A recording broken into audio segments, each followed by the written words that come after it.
At a time when human life, before the eye of all, lay foully prostrate upon the earth, crushed down under the weight of religion, which showed its head from the quarters of heaven with hideous aspect, glowering down upon men, it was a man of Hellas who was the first to venture to lift up his mortal eyes, and stand up to religion, face to face. This man could not be discouraged by stories of gods, nor by thunderbolts, nor by the threatening roar of heaven. These served only to spur him on, filling him with courage and the desire to be the first among men to burst the bars holding fast the gates of nature. Thus the living force of his soul won the day. On he passed, far beyond the flaming walls of the world, traversing the immeasurable universe through mind and spirit. And from there, he returned again to us, a conqueror, to relate those things that can be, and those that cannot, and to tell us on what principle each thing has its powers defined, its boundary marks set deep. By his victory, the terror of religion is trampled underfoot, and we, in turn, are lifted to the stars. This man of Hellas then saw that mortals had attained those things which their needs required, that their lives had been established in safety, and that they abounded in wealth and honor and fame, and were proud of the good names of their children. Yet he also saw that not one, for all that, had a heart that was less anguished, but all lived with tortured minds, without respite, and raging with complaints. And then he understood that it was the vessel, a false view of life, that wrought the disease, corrupting and tainting all that was gathered within it. And he saw that this vessel was so leaky and full of holes that it could never be filled. So with words of truth he purged the heart of man, setting limits to desires and fears, explaining the truth about the highest good toward which we all should strive, and pointing out the path whereby we may work toward that goal on a straight course. He explained the nature of evil in mortal affairs, and how these evils come to pass by chance, or by force of nature, rather than by the will of the gods. And he showed from what gates we must march forth to combat each one, proving to us that it is mostly in vain that men toss their hearts in gloomy billows of care. For just as children tremble and fear everything in the dark, so do we, even in the light, dread things that are not a bit more to be feared than the imagination of children. These terrors and darknesses of mind must be dispelled, but not by gleaming shafts of daylight. Terrors such as these can only be scattered by study of the laws of nature. And so he taught us to grasp the principles of things above, the principles by which the sun and moon go on their courses, and the forces by which everything on earth proceeds. And he taught that above all we must find out by keen reasoning the nature of the soul and of the mind, and the nature of those things that frighten us when we are under the influence of disease, or buried in sleep, or when we seem to see or hear those who are long dead, and whose bones the earth holds in its embrace.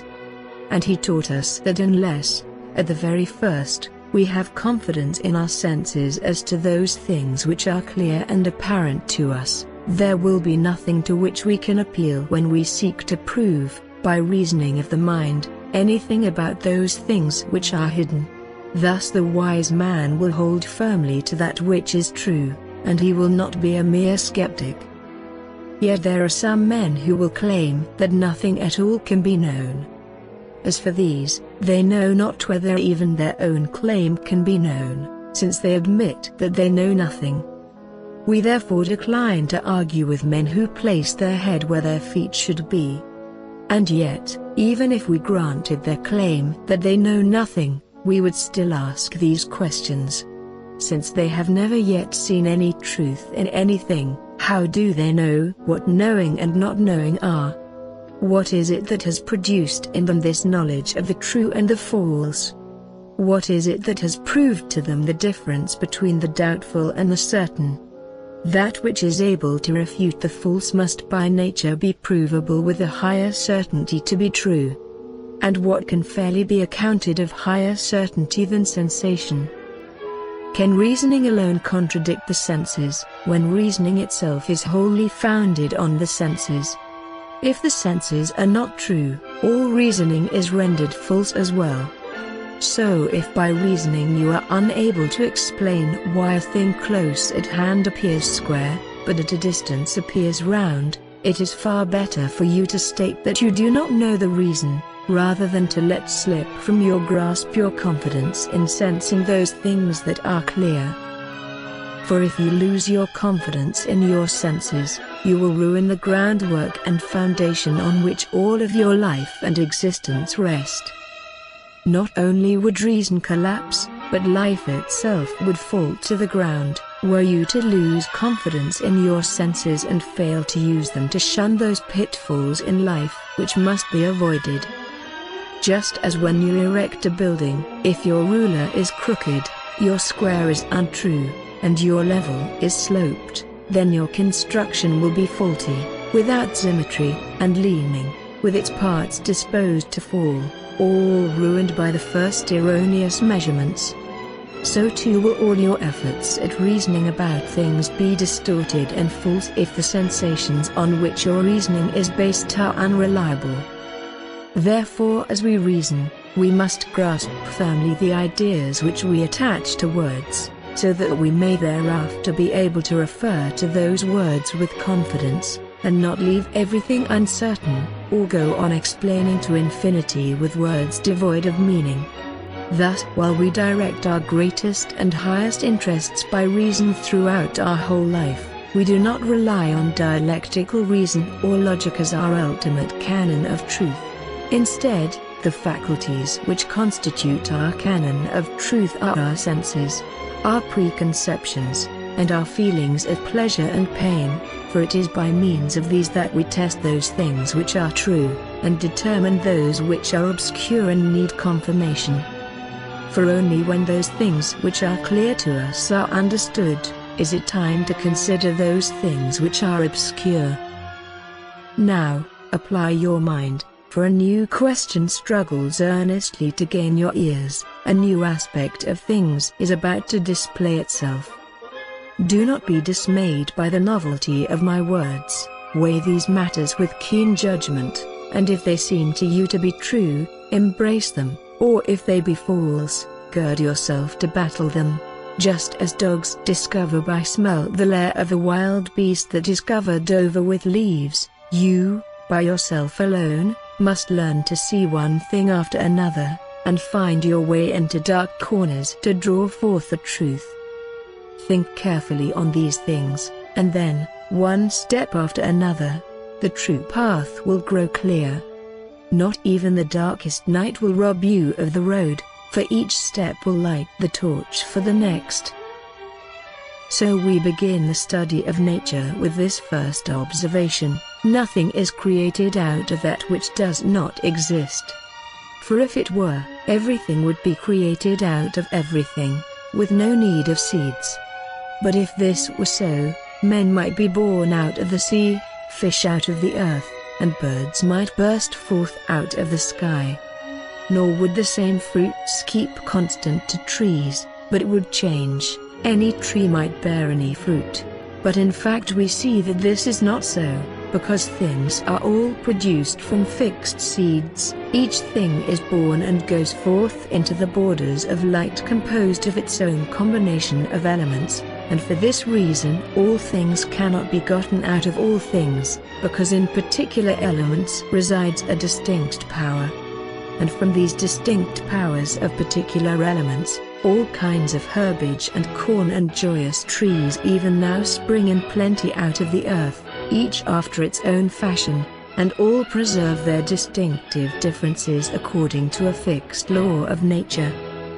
Again, why do we see the rose put forth in spring, corn in the season of heat, vines yielding at the call of autumn? If things came from nothing, they would rise up suddenly at uncertain periods and unsuitable times of the year, nor would time be required for the growth of things if they could increase out of nothing. Little babies would at once grow into men, and trees in a moment would rise and spring out of the ground. But we see that none of these events ever come to pass, since all things grow step by step as is natural. We must also observe that in course of time nature dissolves everything back into its first bodies, but does not totally annihilate anything. For if that which disappears were totally destroyed, all things would have long since perished, since that into which they were dissolved would not exist. If the elements were themselves mortal, things in a moment would be snatched away to destruction from before our eyes, since no force would be needed to produce disruption among its parts and undo their fastenings. But in fact, all things consist of imperishable elements, and nature allows the destruction of nothing to be seen until a force is encountered sufficient to dash things to pieces by a blow, or to pierce through the void places within them and break them up. If time, through age, utterly destroys all things, eating up all their matter, out of what does Venus bring back into the light of life the race of living things, each after its kind? Out of what does earth give them nourishment, furnishing each one with food? Out of what do the fountains and rivers keep full the sea? Out of what does ether feed the stars? For infinite time gone by would have eaten up all things if they were formed of mortal bodies. Now if those bodies of which the sum of things is composed have existed for an infinite period of time, they no doubt have imperishable bodies, and cannot therefore return to nothing. And so in its elements the universe always was such as it is now, and always will be the same. There is nothing new into which the universe can change, for there is nothing new outside the universe which could come into it and bring about change. It is also true that everything in the universe is composed of bodies and space. As to bodies, the sense experience of all men perceives their existence. As to imperceptible space, we must reason from that to which the senses do testify. And if that which we call space did not exist, bodies would have nowhere to be, and nothing through which to move. But we see that bodies do exist, and that they do move, so we know that space exists. Besides bodies and space, nothing can even be thought of, either by conception or by analogy, so nothing can exist other than those things which are properties or qualities of bodies and space. A property of a thing is that which can in no case be separated without utter destruction accompanying the severance, such as the weight of a stone, the heat of fire, or the fluidity of water. A quality of a thing is a relationship such as slavery or liberty, poverty or riches, and war or peace, which may come and go while the nature of the thing remains unharmed. Besides properties and qualities of bodies and space, no third nature can be considered to exist, neither can any third nature be perceived by our senses or grasped by the reasoning mind. But some men say that there exists, in another reality, a third nature, which they call eternal patterns, from which all things have been constructed by a divine creator. But no third nature can exist, only combinations of bodies and space. Such things as Helen taken by Paris, or Troy subdued in war, are not patterns which exist forever, but events in the lives of those who lived long ago, and these have now been irrevocably swept away by time. As we turn our attention to the sum total of all the bodies and space that exist, we conclude that the universe as a whole is boundless. For that which is bounded has an extreme point, and the extreme point is seen against something else. So because the universe as a whole has no extreme point, it has no limit, and as it has no limit, it must be boundless.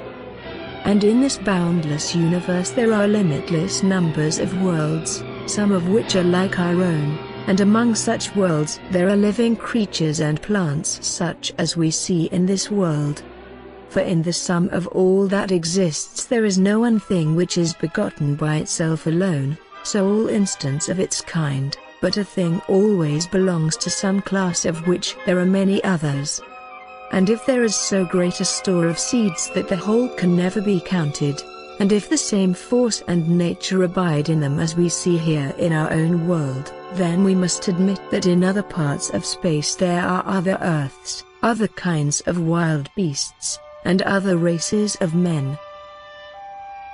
And there are also gods, and the knowledge of them is manifest, but these gods are not such as the multitude believe, because men do not steadfastly maintain the notions they form respecting them. It is not the man who denies the gods worshipped by the multitude who is impious, but he who affirms of the gods what the multitude believes about them. For the beliefs of the multitude about the gods are not true preconceptions, but false assumptions. And among these false assumptions are the view that the gods cause evil to happen to the wicked and blessings to happen to the good, and that the gods favor and take pleasure in some men and reject others. So we must understand that when we see in the sky revolutions and eclipses, and risings and settings, these take place without the command of any being who enjoys immortality and perfect bliss. For troubles and anxieties, and feelings of anger and partiality, do not accord with divinity, but imply weakness and fear and dependence upon one's neighbors. Thus we must always hold fast to the majesty which attaches to such notions as bliss and immortality, lest we generate opinions inconsistent with this majesty. For such error and inconsistency will produce the worst disturbances in our minds. Hence where we find phenomena invariably recurring, this recurrence must be ascribed to the original interception and conglomeration of atoms whereby the world was formed. So let the regularity of the orbits be explained in the same way as ordinary incidents within our own experience. The divine nature must not on any account be used to explain this, but must be kept free from all tasks and in perfect bliss.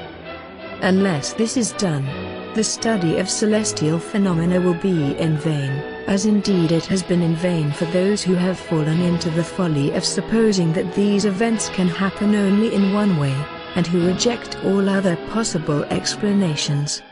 For in this way many men are carried into the realm of the unintelligible, and are unable to take a comprehensive view of those facts which are clues to the rest. To assign a single cause for these effects which we see in the sky, when the facts suggest several causes, is madness and a strange inconsistency. Yet this is done by some, who assign meaningless causes for the movement of stars whenever they persist in saddling the divinity with burdensome tasks. To lay down as assured a single explanation of these phenomena is worthy only of those who seek to dazzle the multitude with marvels.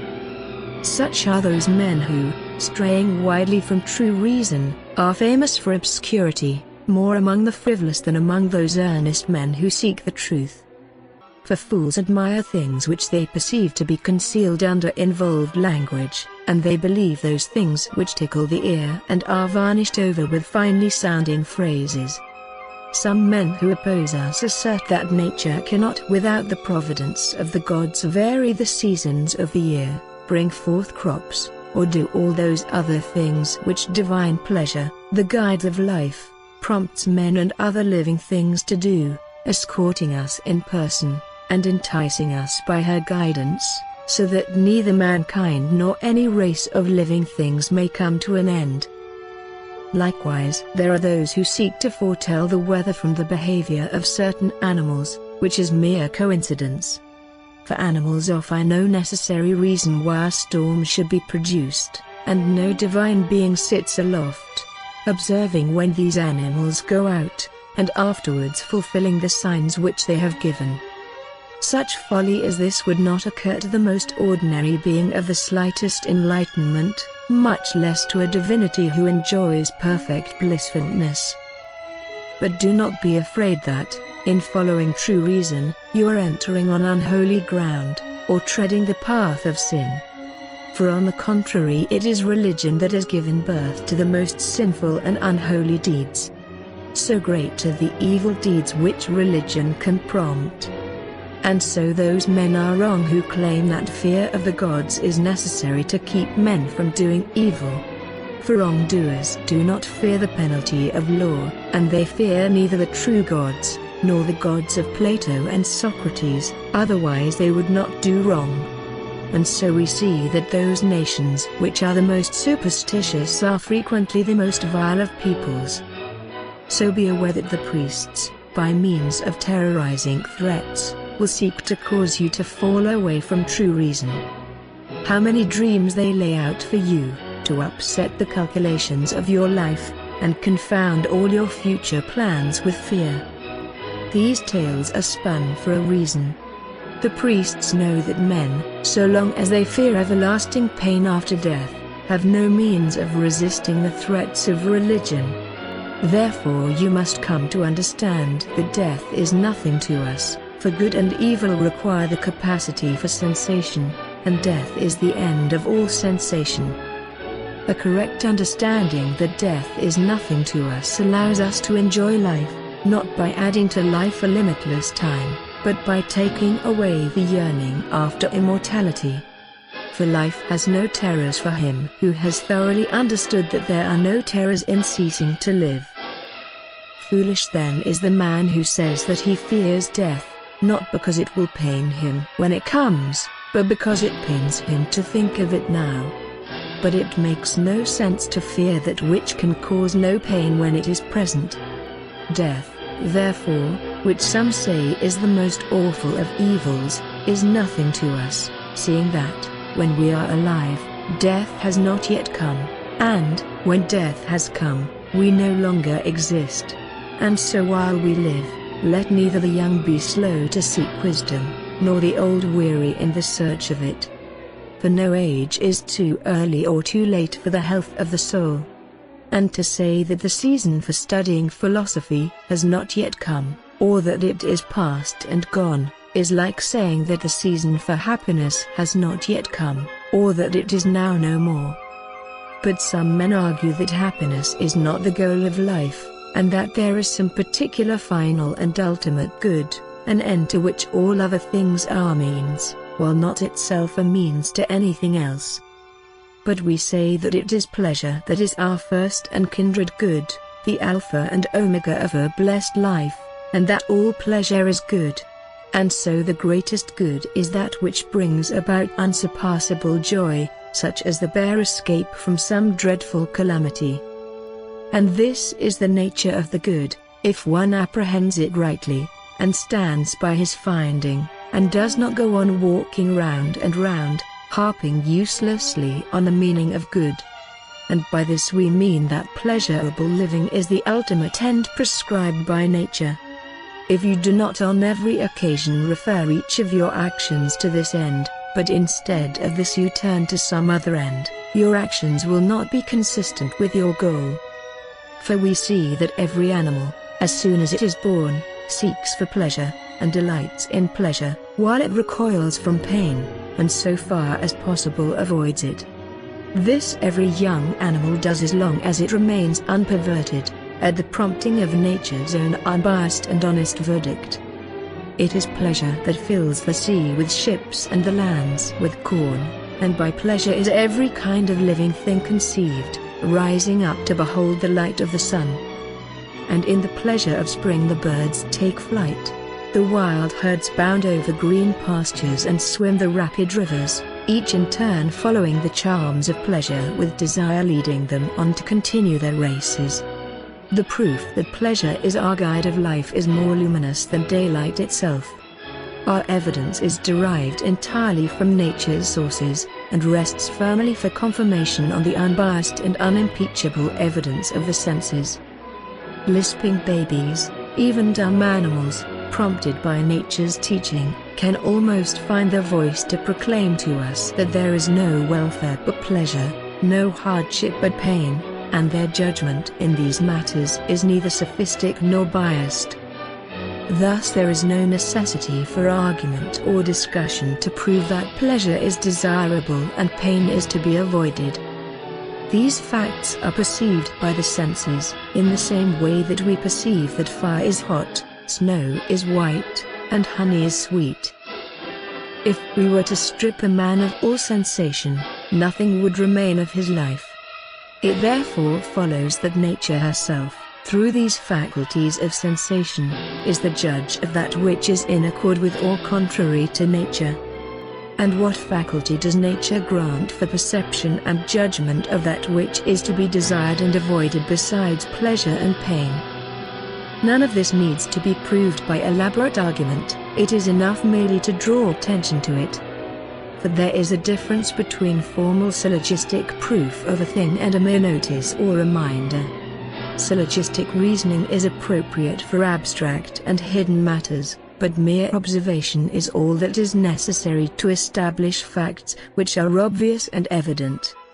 Nevertheless, some men use syllogistic reasoning to argue that pleasurable living is not the goal of life. They argue that the good is something with a certain limit beyond which nothing is higher, and that pleasure cannot be the good because it has no limit. To these men we say that pleasure does have a limit, for a man's life is like a vessel, and a man's limit of pleasure is reached when his vessel is filled with pleasure, and all pain which accompanies that pleasure is removed. For when the pain of want is removed, bodily pleasure does not increase, and only varies. Mental pleasure also has a limit, and this limit is reached when we reflect on the limits of the bodily pleasures, and the limits on the fears that cause the mind the greatest alarms.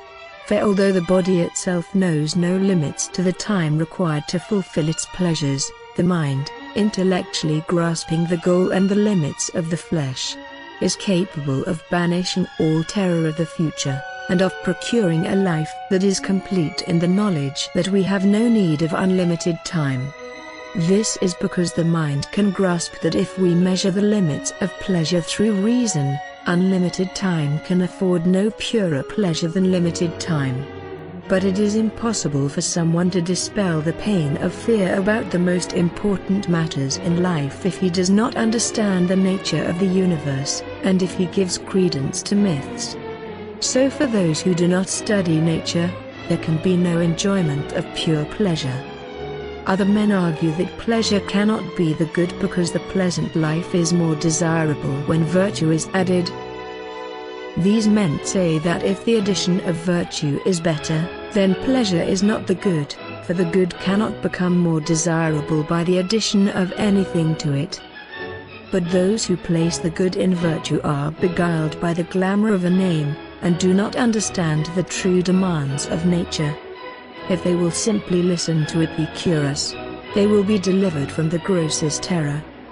These men speak grandly about the transcendent beauty of the virtues, but were they not productive of pleasure, who would deem them either praiseworthy or desirable? We esteem the art of medicine not for its interest as a science, but for its conduciveness to health. The art of navigation is commended for its practical and not its scientific value, because it conveys the rules for sailing a ship with success. So also wisdom, which must be considered as the art of living, if it effected no result would not be desired. But as it is, wisdom is desired, because it is the artificer that procures and produces pleasure. We must therefore act to pursue those things which bring happiness, since, if that be present, we have everything, and, if that be absent, all our actions are directed towards attaining it. If the point at issue here involved only the means of obtaining happiness, and our enemies wanted to say the virtues, which would actually be true, we would simply agree without more ado. But the issue is not what is the means of happiness, but what is happiness itself and what is the ultimate goal of our nature. To this we say both now and always, shouting out loudly to all Greeks and non-Greeks, that pleasure is the end of the best way of life, while the virtues, which are messed about by our enemies and transferred from the place of the means to that of the end, are in no way the end in themselves, but the means to the end. But a great error has arisen among men in the mistaken idea of condemning pleasure and praising pain. For no one rejects, dislikes or avoids pleasure itself, because it is pleasure, but because those who do not know how to pursue pleasure rationally encounter consequences that are extremely painful. Nor again is there anyone who loves or pursues or desires pain itself, because it is pain, but because they see that circumstances occur in which toil and pain can procure some great pleasure. For example, who among us ever undertakes laborious physical exercise except to obtain some advantage? But who has any right to find fault with a man who chooses to enjoy pleasures that have no annoying consequences, or one who avoids a pain that produces no resulting pleasure? On the other hand, we denounce with righteous indignation men who are so beguiled and demoralized by the charms of the pleasure of the moment that they cannot foresee the pain and trouble that are bound to follow. Equal blame belongs to those who fail in their undertakings through weakness of will, which is the same as saying that they shrink from toil and pain. But in a free hour, when our power of choice is unlimited, and nothing prevents our being able to do what we like best, every pleasure is to be welcomed and every pain avoided. In certain emergencies, or owing to the claims of ordinary life, it will frequently occur that pleasures have to be postponed and annoyances accepted. The wise man always holds in these matters to this principle of selection. He rejects some pleasures to secure other and greater pleasures, and he endures some pain to avoid other and worse pains. And so question each of your desires, and ask, what will happen to me if that which this desire seeks is achieved, and what if it is not? All pleasure is good, because it is naturally pleasing to us, but not all pleasure should be chosen. And in the same way all pain is evil, and yet not all pain is to be shunned.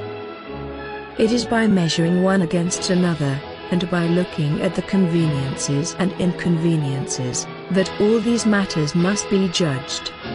When we say, then, that pleasure is the end and aim, we do not mean the pleasures of the prodigal, who indulges in an unbroken succession of drinking bouts, revelry, sexual lust, and the delicacies of a luxurious table, as we are understood to do by some through ignorance, prejudice, or willful misrepresentation. Instead, we say that a pleasant life is produced by those thoughts and actions which we choose and avoid after we reason soberly, and after we banish those beliefs through which the greatest tumults take possession of the soul. And we also say that mental pleasures and pains can be much more intense than those of the body, since the body can feel only what is present to it at the moment, whereas the mind is also aware of the past and of the future. Thus intense mental pleasure or distress contributes more to our happiness or misery than a bodily pleasure or pain of equal duration. This being the theory of pleasure that we hold, why need we be afraid of not being able to reconcile it with the glorious exploits of our ancestors? We confidently assert that if they had a motive for the dangers that they braved in battle, that motive was not a love of virtue in and for itself. For when our ancestors braved great dangers before the eyes of their armies, they earned for themselves both the safety of their fellow citizens as well as honor and esteem, the strongest guarantees of security in life.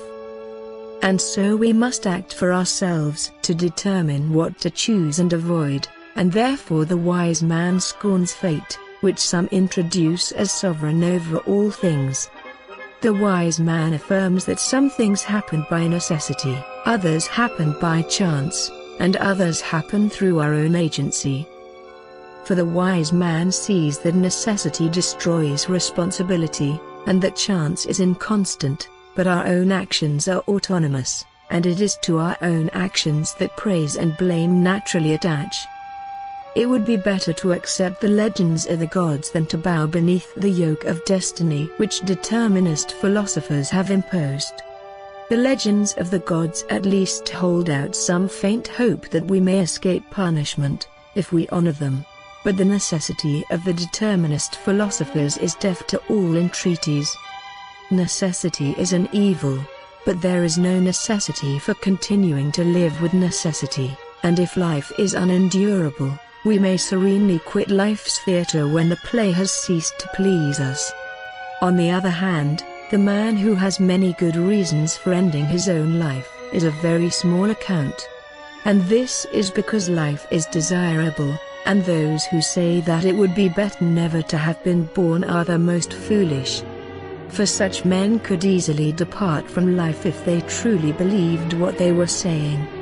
As for us, we say that even as men choose of food not merely and simply the larger portion, but the more pleasant, so the wise seek to enjoy the time which is most pleasant, and not merely that which is longest.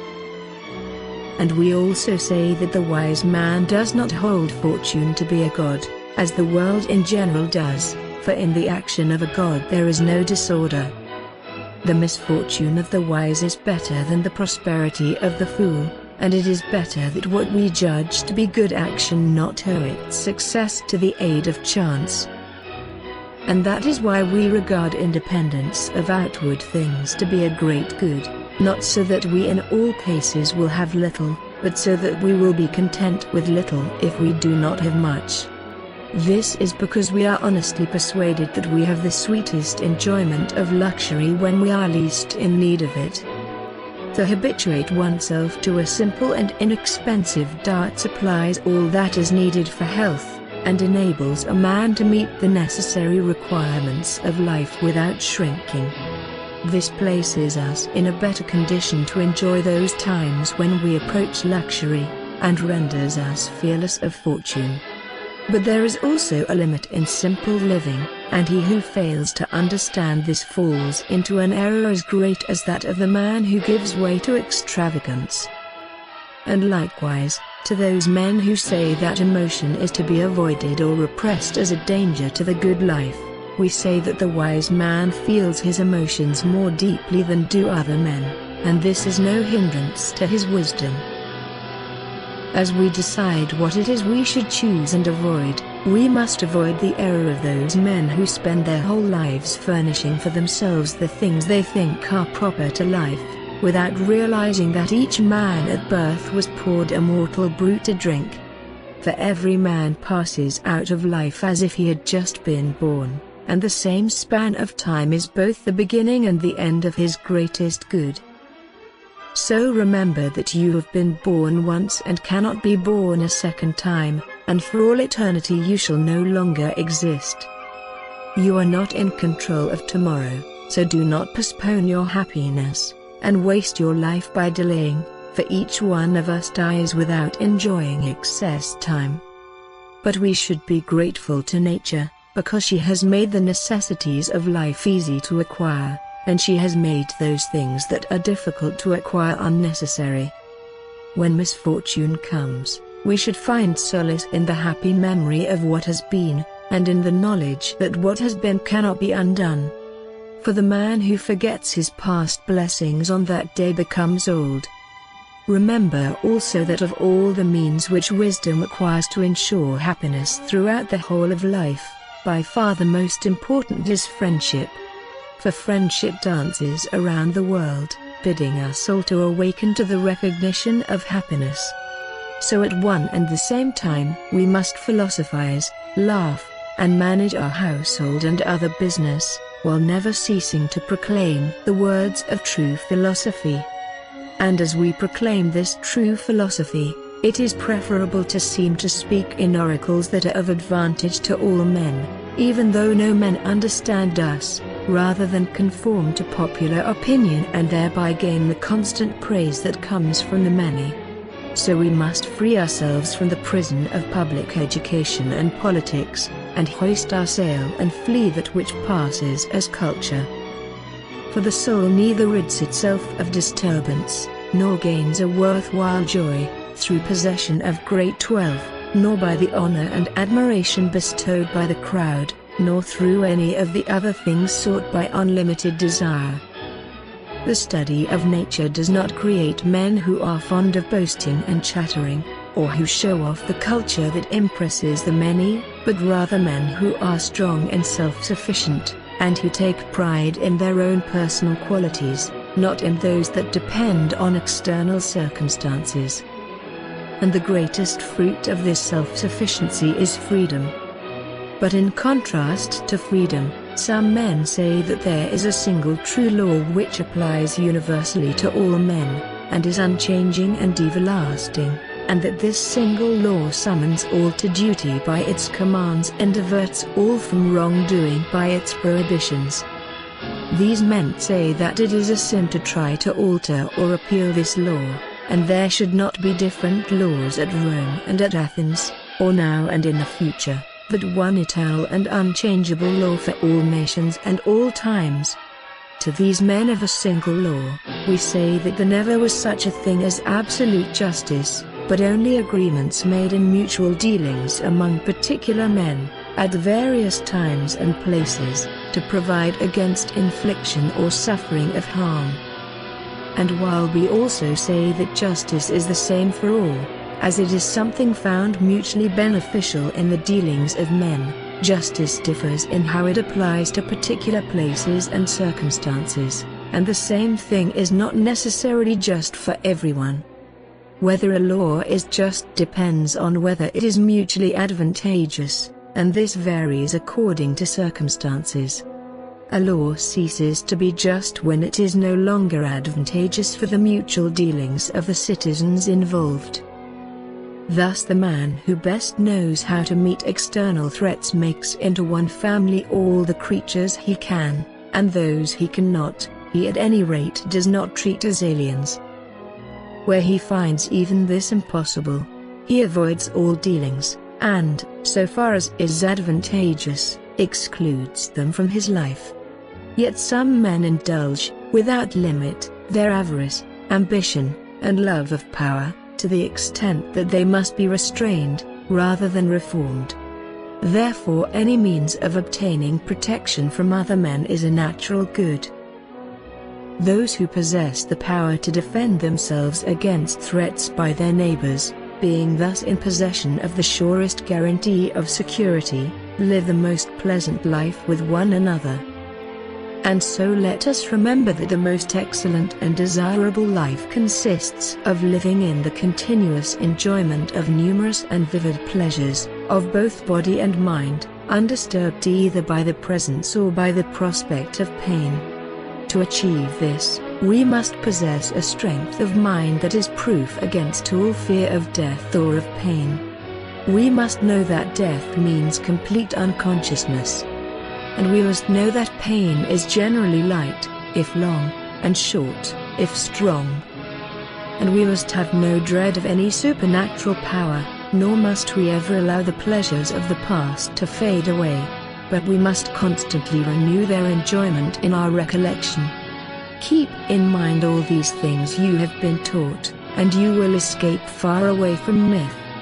Devote yourself to the study of first principles of nature, and of infinity, and of the standards of choice and avoidance, and of the feelings of pleasure and pain, and of the highest goal for which we choose between them. For if you exercise yourself in these precepts, day and night, both by yourself, and with one who is like-minded, then never will you be disturbed. You will live as a god among men, for men lose all semblance of mortality when they live in the midst of immortal blessings. And then, when we do reach the end of our lives, we will say that we have anticipated you, fortune, and entrenched ourselves against all your secret attacks. And we will not give ourselves up as captives, to you or to any other circumstance, but when it is time for us to go, spitting contempt on life and on those who vainly cling to it, we will leave life, crying aloud in a glorious song of triumph, that we have lived well.